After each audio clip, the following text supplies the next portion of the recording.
যারা জিম করেন, যারা ইউনিভার্সিটিতে পড়েন, অফিসে দীর্ঘক্ষণ থাকেন, প্রচণ্ড ব্রেন ওয়ার্ক থাকে এবং নানা কারণে ব্যস্ত থাকেন, ফিজিক্যাল লেবার অনেক বেশি হয়। আমি একেবারে দিনমজুর ভাইদের কথাও বলবো। আমরা অনেক সময় দেখা যায় যে আসলে কোন খাবারে অল্প খেলে বেশি পুষ্টি পাবো বুঝতে পারি না। যার কারণে দেখা যায় একজন দিনমজুর ভাই যিনি রিক্সা চালাচ্ছেন, ঠেলাগাড়ি, তিনি কি করেন?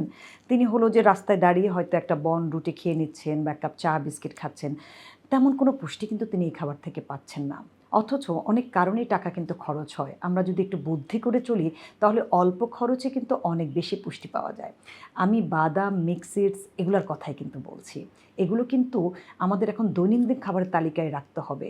আমরা রাস্তাতে যখন বের হই কখন বাসায় ফিরবো বুঝতে পারি না। যে ব্যাগটা আমরা ক্যারি করে থাকি সে ব্যাগে যদি অল্প একটু সিডস মিক্স রেখে দেই আমরা, তা কিন্তু আমরা কিছুক্ষণ পরপর খেলে আমরা এনার্জেটিক হব। দুপুরের খাবারের টাইম একেবারে চলে গেছে, কিছুই নাই, প্রচণ্ড ক্ষুধা। আমরা চিন্তা করি বাসায় ৪টা ৫টায় গিয়ে খাবো। এটাই একটা ভুল সিদ্ধান্ত।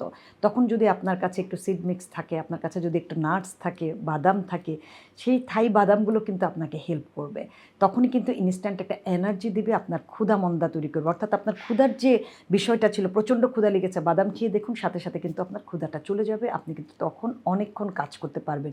ইভেন যারা ওজন নিয়ন্ত্রণ করতে চান কিন্তু সঠিক সময়ে সঠিক খাবার নিতে পারছেন না, তাদেরকে বলবো সবসময় আপনার ব্যাগে খাবার ক্যারি করুন। তার মধ্যে এই ড্রাই খাবারগুলো সবচেয়ে বেশি কাজে লাগে।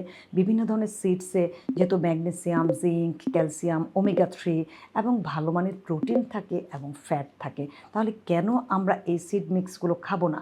এটি যেহেতু আমাদের জন্য হেলথ বেনিফিট অনেক বেশি দেয়, একই সাথে আপনার bones health, heart health, brain health, চোখের কথা বলবো এবং আপনার ত্বকের কথা বলবো। এই সবগুলো জায়গায় কিন্তু সিড মিক্স এবং হলো আপনাকে বাদামটা হেল্প করে থাকে। তাই অল্প খাবারে বেশি পুষ্টি পেতে হলে সিড মিক্স এবং বাদাম আপনার সঙ্গে রাখুন।